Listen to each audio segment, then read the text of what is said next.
আমরা হানাফি মাযহাবে আছি, আর যারা বলে আমরা হানাফি মাযহাব মানি অথচ সহিহ হাদিস মানে না, তারা কি আবু হানিফার মাযহাব মানে না তার বিপক্ষে চলে গেছে? আমাদেরকে প্রচার করে আমরা আহলে হাদিস হয়ে গেছি। আমি আপনাদেরকে সাক্ষী রেখে বলি, আমি কোরআন মানি, হাদিস মানি, আল্লাহর নবীর দিন মানি। কাজে আমি খালি আহলে হাদিস না, আমি কোরআন মানি, হাদিস মানি, আহলে কোরআন, আহলে হাদিস। আমি ইসলাম পালন করি, আমি আহলে ইসলাম। আমার নাম মুসলিম। আমার নাম কি? আর বাংলাদেশে যে একটা দল আছে আহলে হাদিস, যদি বলা হয় সেই দলের লোক না, আমরা ও দলের লোক না। আমি কোন ফেরকার মধ্যে নাই, কোন দলের মধ্যে নাই। আমি তো ইসলামের মধ্যে দল তৈরি করা নাজায়েজ মনে করি। কারণ ইসলামের মধ্যে এত দল তৈরি করে, এত ফেরকা তৈরি করে ইসলামকে ভাগ করে ফেলেছে, মুসলমানদেরকে ভাগ করে ফেলেছে, মুসলমানদের টুপি ভাগ করেছে, পাগড়ি ভাগ করেছে।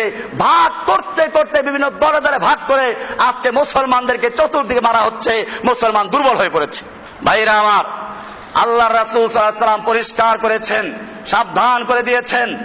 আন আবি হুরায়রা রাদিয়াল্লাহু তাআলা আনহু قال قال رسول الله صلى الله عليه وسلم كل امتي يدخلون الجنه الا من ابى।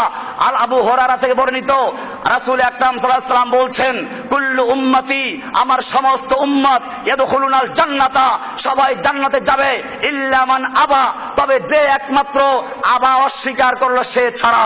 সাহাবায়ে কেরাম জিজ্ঞেস করলো, ইয়া রাসূলুল্লাহ ওয়া মান ইয়াবা, কে অস্বীকার করলো? ক্বালা মান আতাআনি দাখালাল জান্নাহ ওয়া মান আসানি ফাকাদ আবা, যেই ব্যক্তি আমার আনুগত্য করলো, আল্লাহ রাসূল বলছেন যে আমার আনুগত্য করলো সে জান্নাতে প্রবেশ করবে, আর যে আমার নাফরমানি করলো, আমার অবাধ্য হলো, সে জাহান্নামে যাবে। কোথায় যাবে? কার আনুগত্য করব? আল্লাহর নবীর হাদিস যদি পাওয়া যায়, তাহলে সেই হাদিসকে বর্জন করার জন্য যদি কোনো ব্যক্তির দোহাই দেওয়া হয়, সেইগুলো জান্নাতি না জাহান্নামী? এই হাদিস অনুযায়ী পরিষ্কার হয়ে গেল, আল্লাহর রাসূল সাল্লাল্লাহু আলাইহি ওয়াসাল্লাম পরিষ্কার বলেছেন, মান আতাআনি দাখালাল জান্নাহ, যে ব্যক্তি আমার আনুগত্য করবে সে জান্নাতে প্রবেশ করবে। আর ওমান আসানি, যে আমার অবাধ্য হবে, আমার হাদিসকে বাদ দিয়ে, আমার সুন্নাহ বাদ দিয়ে বিভিন্ন তরিকা, বিভিন্ন পীরের সুন্নাহ, বিভিন্ন পীরের তরিকা, আলেমের তরিকা মানবে, ফাকাদ আবা, সে অস্বীকার করেছে, তার স্থান হবে জাহান্নাম। তার স্থান কোথায় হবে? ভাইরা আমার, এমনি ভাবে আব্দুল্লাহ ইবনে ওমর রাদিয়াল্লাহু তাআলা আনহু বয়ান করেন, আনিন নবী সাল্লাল্লাহু আলাইহি ওয়াসাল্লাম قال السمع والطاعة على المرء المسلم فيما أحب وكره। একজন মুসলিমের জন্য দায়িত্ব হচ্ছে আল্লাহর কথা, আল্লাহর রাসূলের কথা শোনা এবং মানা, ফিমা আহাব্বা ওয়া কারিহা, চাই তার পছন্দনীয় হোক অথবা অপছন্দনীয় হোক, মা লাম ইউমার বিমাসিয়াতিন, যতক্ষণ পর্যন্ত তাকে কোনো অন্যায় হুকুম না দেওয়া হবে। কোরআন হাদিসের কথা বলা হচ্ছে। ফাকাদ, এরপর আল্লাহ রাসূল বলছেন, ফাইদা আমারা বিমাসিয়াতিন, কেউ যদি তাদেরকে অন্যায় হুকুম দেয়, ফালা সামা ওয়ালা তাআতা, সেক্ষেত্রে কারো কথা শোনা যাবে না, মানা যাবে না।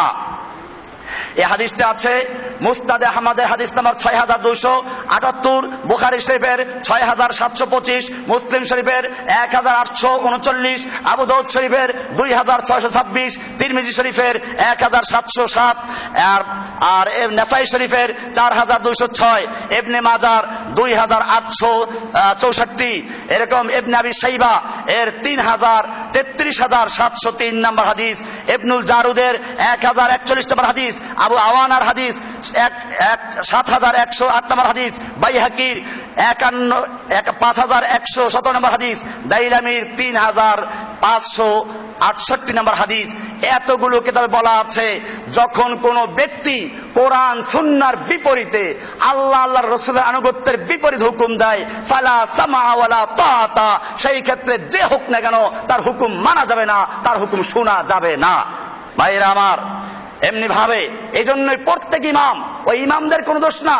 ইমাম শাফি রাহমাতুল্লাহ বলেছেন, এজন্য মুখতাসার ফতোয়া মালিকি, ফতোয়া আল ফিকহুল মালিকি আজ-যাখিরা নামক কিতাবে 9 নম্বর খণ্ডের 128 নম্বর হাদিস পৃষ্ঠা বলেছেন, ইমাম শাফি রহমতুল্লাহ বলেন, ইদা সাহহাল হাদিস ওয়া মাযহাবি, ইমাম শাফি সাহেব বলেছেন যখন কোন হাদিস সহিহ বলে প্রমাণিত হয় ওইটাই আমার মাযহাব। তার মানে যদি আমার কথা আমার কাজ হাদিসের পরিপন্থী হয়, তোমরা আমার কথাকে বাদ দিয়ে তোমরা কোরআন সুন্নাহর কথা মানো। ইমাম শাফি সাহেব বললেন, ইমাম মালিক সাহেব বলেছেন, ইমাম আবু হানিফা রহমতুল্লাহ বলেছেন। এরকম ভাবে সব ইমামরাই, ইমাম আবু হানিফা রহমতুল্লাহ আলাই আমাদের যে ফতুয়া মাদ্রাসাগুলো হানাফি মাযহাবের ফতুয়ার কিতাবগুলো আছে, এই দারুল ইফতায় যে পড়ানো হয়, আমি নিজে পড়েছি, পড়াইছি। শারহ উকুদ রাসমিল মুফতি, হানাফি মাযহাবের মুফতি কোর্সের প্রথম কিতাব, উসুলের কিতাব, ওইখানে ইমাম আবু হানিফা রাহমাতুল্লাহ আলাইহি বলেছেন, লা ইয়াজুযু লি আহাদিন আন ইফতিয়া বিকাউলিনা হাত্তা ইয়ালামা মিন আইনা কুলনাহু। কোন মুফতির জন্য জায়েজ হবে না, বৈধ হবে না আমার কথা দিয়ে ফতোয়া দেওয়া যতক্ষণ পর্যন্ত সে জানবে না যে আমি কোত্থেকে বললাম, কোন হাদিস থেকে, কোন কোরআন আয়াত থেকে, কোন দলিল থেকে বললাম। যতক্ষণ পর্যন্ত আমার কথার কোন দলিল না পাবে অতক্ষণ পর্যন্ত কোন মুফতির জন্য জায়েজ হবে না আমার কথা দিয়ে ফতোয়া দেওয়া। কে বলেছেন? কিতাবের নাম উকুদ রাসমিল মুফতি। বাংলাদেশের যতগুলো দারুল ইফতা আছে হানাফি মাযহাবের কথাই বলছি, সব মাযহাবের কিতাবে এটা পড়ানো হয়। এইটা না পড়ে কেউ মুফতি হয় না। আমি নিজেও পড়েছি, আমার দারুল ইফতায় পড়ানো হয়, জামিয়া রহমানিয়াতে পড়ানো হয়, এরকম বাংলাদেশের যত মাদ্রাসা সব জায়গায় পড়ানো হয়। সেইখানে পরিষ্কার লেখা আছে ইমাম আবু হানিফা রাহমাতুল্লাহ এই বক্তব্য যে কোন মুফতির জন্য জায়েজ হবে না আমার কথা দিয়ে ফতোয়া দেওয়া যখন তারা না জানবে যে আমি কোন সূত্র থেকে বললাম, কোন দলিলের ভিত্তিতে বললাম। ভাইরা আমার, আসলে হচ্ছে এরা কাউকে মানে না, আবু হানিফাকে মানে। এই হানাফি মাযহাবের একজন বড় আলেম ছিলেন পাকিস্তান আমলের মুফতি আজম, বড় মুফতি ছিলেন মুফতি শফি রহমাতুল্লাহ আলাই। ওই মুফতি শফি রহমাতুল্লাহ আলাইহির তাফসিরে মারিফুল কোরআন বাংলাদেশের ঘরে ঘরে আছে। হানাফি মাযহাবের লোক, এটা কোনো আহলে হাদিস না, এটা কোনো ব্যক্তি না। আজকে যারা কালারিং করো তাদেরকে আমি পড়ে শোনাই। এই কিতাবে পরিষ্কার লেখা আছে 35 নম্বর পৃষ্ঠা সূরা বাকারার 41 নম্বর আয়াতে তাফসীর বলা হয়েছে, ঈসা আলাইহিস সালামের উপলক্ষে খতমে কোরআন এর বিনিময়ে পারিশ্রমিক গ্রহণ করা সর্বসম্মতভাবে নাজায়েজ। আল্লামা শামী, তাহলে এই যে খতমে কোরআন পরে মুর্দারের জন্য খতম পরে পরে পয়সা খায়, 3 দিনা মিলাদ 40 মিলাদ, এইগুলো যারা করে এরা এইগুলো বাড়াবাড়ি করছে। আর কেবল জসিমউদ্দিন রহমানীকে এরা বলে আহলে হাদিস।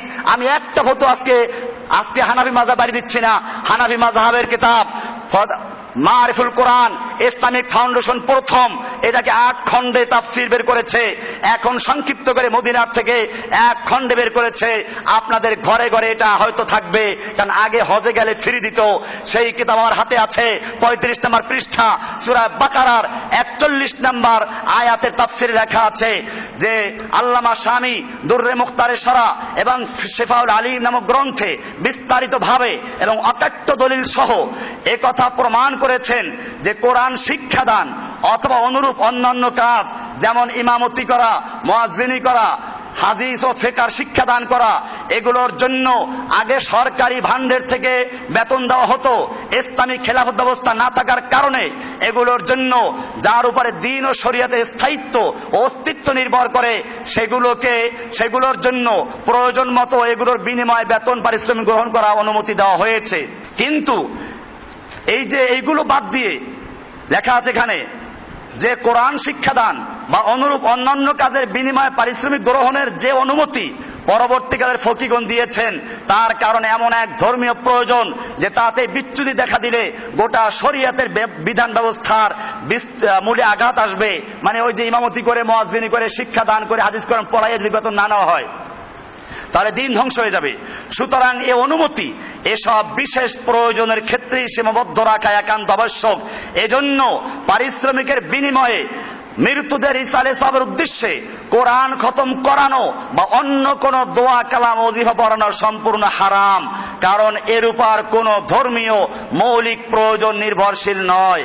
এখন যেহেতু পারিশ্রমিকের বিনিময়ে কোরআন পড়া হারাম, সুতরাং যে পড়বে এবং যে পড়াবে তারা উভয়ই গুনাহগার হবে।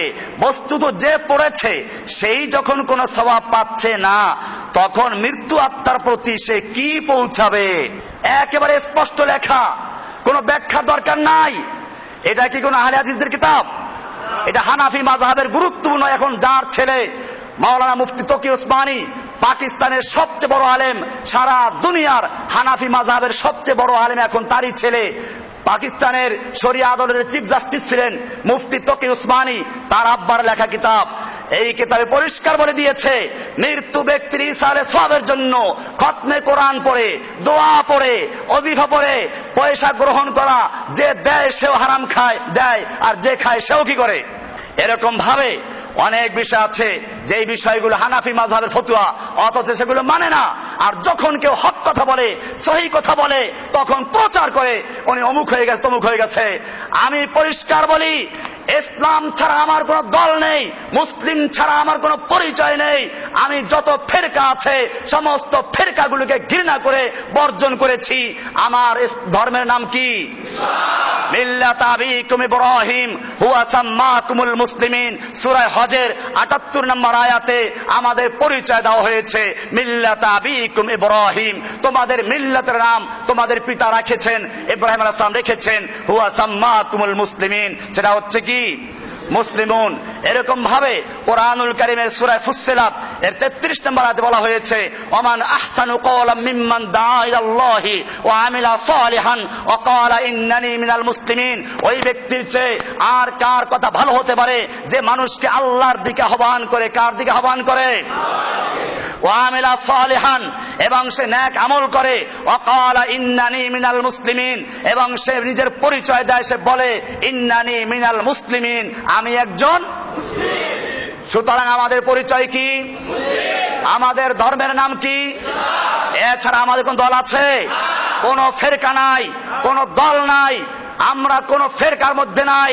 পরিষ্কার মনে রাখতে হবে, কোরআন এবং হাদিসে যা আছে, কোরআন হাদিসে যখন পাওয়া যাবে তখন আমরা আর অন্য কারো কথা তালাশ করব না। আর কোরআন হাদিসে যদি না থাকে তখন তালাশ করব সালফে সালেহিন, আগের যুগের বড় আলেমরা কি বলেছেন। কিন্তু কোরআন হাদিসে যদি থাকে কোনো বিষয়, তারপরে কি বড় আলেম তালাশ করব না কোরআন হাদিসকে মানব? আসুন এবারে আল্লাহর রাসূল সাল্লাল্লাহু আলাইহি ওয়াসাল্লামের হাদিস, মেশকাতে হাদিসটা আছে, এই হাদিসটা আছে, বিভিন্ন আমি রেফারেন্স দিচ্ছি। ইরবাদ ইবনে সারিয়া থেকে বর্ণিত, আন্নাহু ক্বালা সাল্লা বিনা রাসূলুল্লাহ সাল্লাল্লাহু আলাইহি ওয়াসাল্লাম যাতা ইয়ামিন, আল্লাহর রাসূল সাল্লাল্লাহু আলাইহি ওয়াসাল্লাম আমাদেরকে নিয়ে কোন একদিন নামাজ পড়লেন।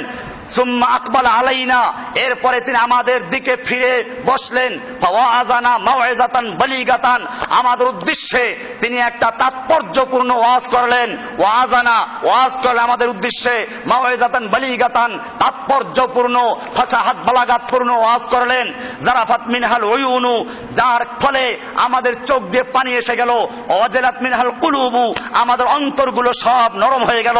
ফাকালা কাইলুন ইয়া রাসূলুল্লাহ, এই ওয়াজ শুনে একজন সাহাবী দাঁড়িয়ে বললেন, ইয়া রাসূলুল্লাহ কান্না হাযিহি মাউইযাতু মুআদ্দিন, এ তো মনে হচ্ছে বিদায় প্রার্থনাকারীর ওয়াজ, যেন আপনি আমাদেরকে বিদায় দিয়ে চলে যাচ্ছেন, এরকম মনে হচ্ছে।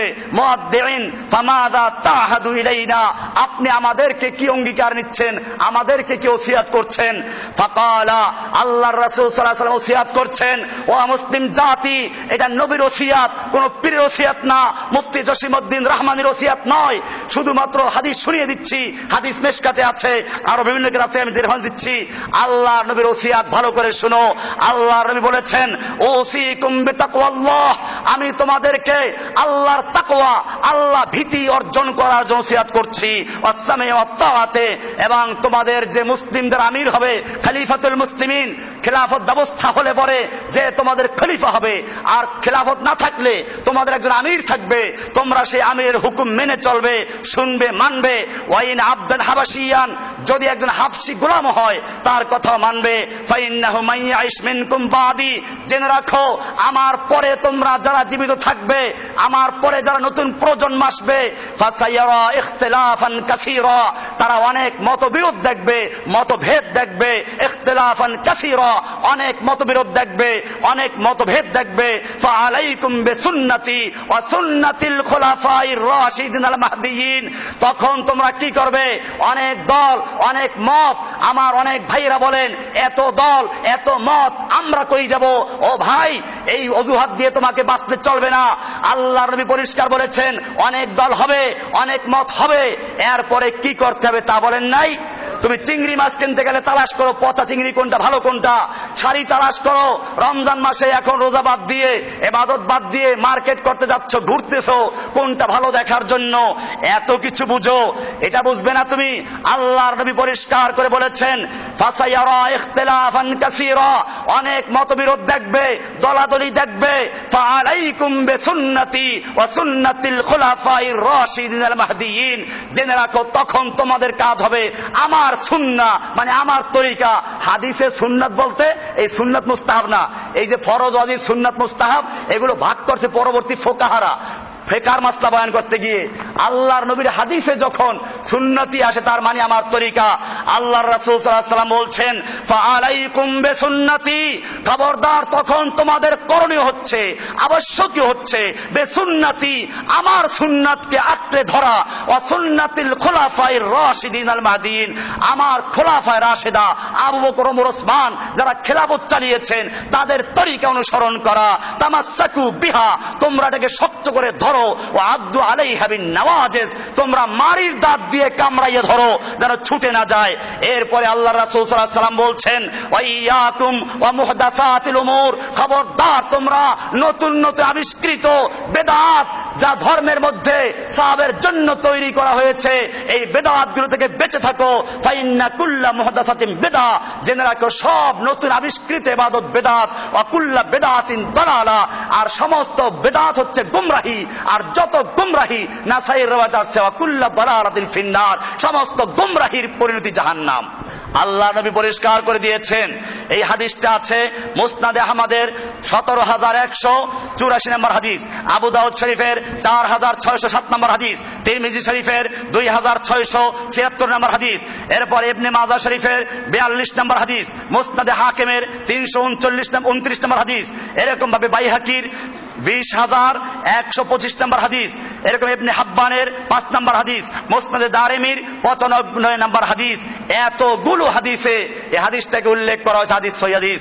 এরকম ভাবে আব্দুল্লাহ বিন মাসউদ রাদিয়াল্লাহু তাআলা আনহু থেকে আরেকটা হাদিস, ক্বালা খাত্তা লানা রাসূলুল্লাহ সাল্লাল্লাহু আলাইহি ওয়াসাল্লাম খাত্তান, তিনি বলেন আল্লাহর রাসূল সাল্লাল্লাহু আলাইহি ওয়াসাল্লাম আমাদের উদ্দেশ্যে প্রথমে একটা সোজা দাগ দিলেন। কি করলেন? আল্লাহর নবী কি সুন্দর করে বুঝাইয়া দিলেন যাতে করে উম্মাত গোমরা না হয়, কারণ বিভিন্ন দল হবে। এজন্য আল্লাহর নবী একটা সোজা দাগ দিলেন। এরপরে সুম্মা খাত্তা খুতুতান আন ইয়ামিনিহি, এরপরে ডান দিকে অনেকগুলো দাগ দিলেন, এরপরে বাম দিকে অনেকগুলো দাগ দিলেন। সুম্মা ক্বালা হাদিহি সুবুলুন, এরপরে আল্লাহর রাসূল সাল্লাল্লাহু আলাইহি ওয়াসাল্লাম বললেন এই যে ডানে বামে অনেকগুলো দাগ দেখতে পাচ্ছ এগুলো হচ্ছে ইয়াজিদু মুতাফাররিকাতুন আলা কুল্লি সাবিলিন মিনহা শাইতান, এগুলো প্রত্যেকটা একটা স্বতন্ত্র রাস্তা, এইগুলো প্রত্যেকটার মুখে মুখে এক একটা শয়তান বসে আছে। কি বসে আছে? ওই মাঝখানের দাগটা সম্পর্কে বলছেন। আর এই যে মাঝখানের দাগটা এটা হচ্ছে আল্লাহর রাস্তা। কার রাস্তা? এই সিরাতে মুস্তাকিম হচ্ছে আল্লাহর রাস্তা। আর ডানে বামে যত রাস্তা কার রাস্তা? প্রত্যেক রাস্তার মুখে মুখে এক একটা শয়তান বসে আছে। কি বসে আছে? যারা বিভিন্ন ফেরকা বিভিন্ন দল করো, আমার বিরুদ্ধে এই কথা লাগাবার দরকার নাই। কথাটা কার?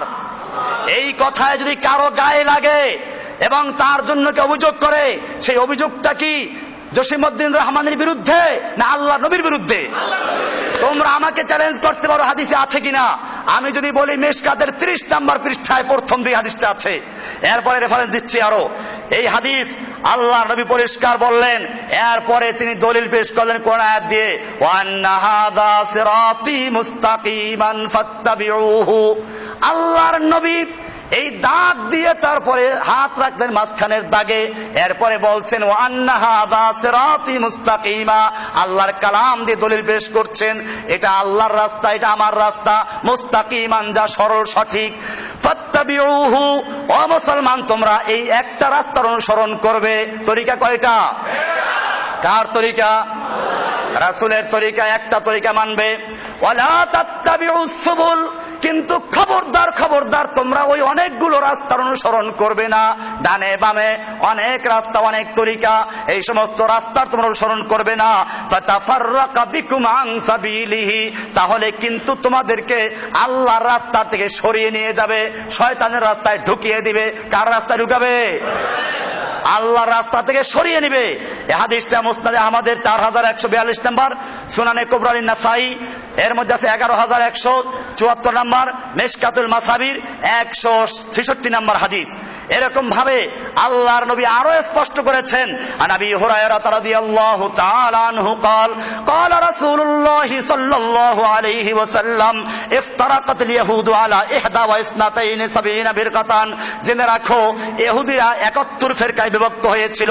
ওয়া তাফাররাকাতিন নাসারা আলা 72 ফিরকাতান, আর খ্রিস্টানরা 72 ফিরকায় বিভক্ত হয়েছে।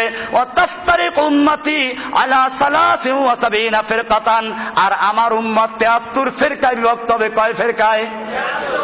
ইহুদি কয় ফিরকা হয়েছিল? 71। খ্রিস্টান কত? 72। আর এই উম্মত কত হবে? 73 ফিরকা হবে। আল্লাহর নবী সাল্লাল্লাহু আলাইহি সাল্লামকে সাহাবায়ে কেরাম জিজ্ঞেস করেন, ইয়া রাসূলুল্লাহ, এই এতগুলো ফিরকার মধ্যে কারা জান্নাতে যাবে? ক্বালা কুল্লুহুম ফিন্নার, এই সব ফিরকা জাহান্নামে যাবে। ইল্লা মিল্লাতান ওয়াহিদা, শুধুমাত্র একটা দল জান্নাতে যাবে। কয়টা দল জান্নাতে যাবে?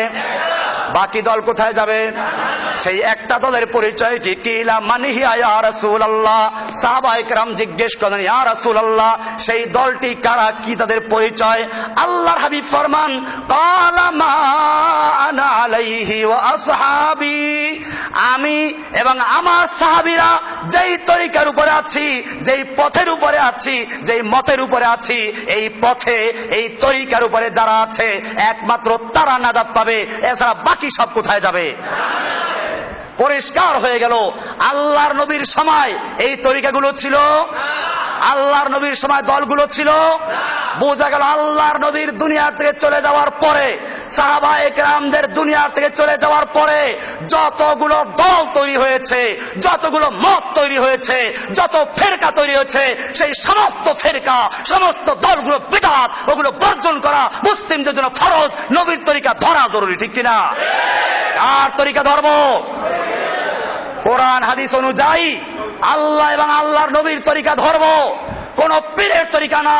চিশতিয়া তরিকা, কাদরিয়া তরিকা, নকশবন্দিয়া তরিকা, মুজাদ্দিয়া তরিকা, অমুক তমুক যত ফেরকা, সব ফেরকা বর্জন করে একটা ফেরকা ধরতে হবে, সেই ফেরকার নাম রাসূলের তরিকা, ঠিক কিনা? সেই তরিকার নাম ইসলাম। সেই তরিকার নাম কি? ইসলাম ছাড়া মুসলিমদের আর কোন তরিকা নাই। সেই তরিকা কোরআনে আছে, হাদিসে আছে। মিল্লাতা আবিকুম ইব্রাহিম ওয়া সাম্মাকুমুল মুসলিমিন, তার নাম কি? ইন্নাদ-দীনা ইনদাল্লাহিল ইসলাম, একটাই মাত্র দল, তার নাম হচ্ছে ইসলাম। এটা মানতে হবে, এর বাইরে যাওয়ার কোনো সুযোগ নাই। এই 72-73 ফেরকা হবে, সব জাহান্নামী হবে। একটা ফেরকা জান্নাতে যাবে, সেই ফেরকা হচ্ছে মা আনা আলাইহি ওয়া সাহাবি, আমি এবং আমার সাহাবীরা যেই মতের উপরে, যেই তরিকার উপর আছি। সেই সময় কি এই সমস্ত ফেরকা মেরকা ছিল?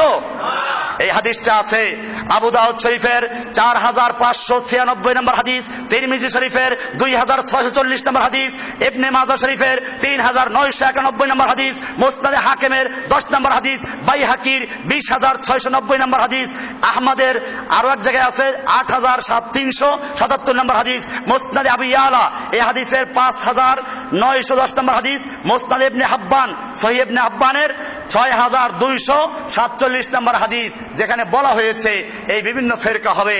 এরপরে আরো আছে, আন আব্দুল্লাহ ইবনে আমরিন قال قال رسول الله صلى الله عليه وسلم لا ياتين على امتي ما تعالى بني اسرائيل حزب النعل بالنعل, জেনে রাখো আমার উম্মতের উপরে সেই অবস্থা চলে আসবে যা এসেছিল আগের লোকদের প্রতি, বনি ইসরাইলদের প্রতি। হাজওয়ান নাল বিন নাল, একেবারে জুতা যেরকম পায়ের সঙ্গে মিশে থাকে, এরকম ভাবে আমার উম্মতের মধ্যে বনি ইসরাইলদের পুরো অনুসরণ করবে। হাত্তা ইন কানা মিনহুম মান আতা উম্মাহু আলানিয়াতান, এমনকি যদি তাদের মধ্যে কোনো ব্যক্তি তার মায়ের সঙ্গে প্রকাশ্যে জিনা করে থাকে, লাকানা ফি উম্মতি মান ইয়াসনাউ যালিক, আমার উম্মতের মধ্যে সেই কাজ করার মতো লোক পাওয়া যাবে। কিন্তু জেনে রাখো, ওয়া ইন্না বনি ইসরাঈল তাফাররাকাত আলা সিনতাইন ওয়া সাবিনা মিল্লাতান, নিশ্চয় বনি ইসরাইল 72 ফিরকায় বিভক্ত হয়েছিল। কয় ফিরকায়? ওয়াতাফতারিকু উম্মতি আলা 73 মিল্লাতান, আর আমার উম্মত অচিরে 73 ফিরকায় বিভক্ত হবে। কুল্লুহুম ফিন্নার, সব জাহান্নামে যাবে। ইল্লা মিল্লাতান ওয়াহিদা, শুধুমাত্র একটা দল জান্নাতে যাবে। কয়টা দল? ক্বালা মান হিয়া ইয়া রাসূলুল্লাহ, সাহাবায়ে কেরাম জিজ্ঞেস করলেন, ইয়া রাসূলুল্লাহ এই দলটি কারা? ক্বালা মা আনা আলাইহি ওয়া সাহাবী, আমি এবং আমার সাহাবীরা যেই মতের উপরে আছি ওই মতের উপরে যারা থাকবে, ওই তরিকার উপরে যারা থাকবে, একমাত্র তারা নাজাত পাবে, বাকি সব কোথায় যাবে? এই হাদিসটা তিরমিজি শরীফের 2779 নম্বর হাদিস। এভাবে পরিষ্কার হয়ে গেল, আল্লাহর রাসূলের তরিকা মানতে হবে, আল্লাহর হুকুম মানতে হবে, রাসূলের তরিকা মানতে হবে। রাসূলের তরিকা সাহাবায়ে কেরামদের মত মানবো। এরপরে যত ফিরকা, যত দল, যত মত, এগুলো মানা যাবে? আমরা এজন্য কোরআন হাদিস দিয়ে পরবর্তী আলেমদেরকে মাপবো, ওজন করব। কোরআন হাদিস অনুযায়ী যে ইমাম, যে আলেমের বক্তব্য মিলবে আমরা তাকে মাথায় তুলে নিব।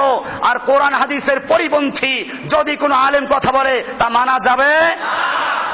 পরিষ্কার হয়ে গেল।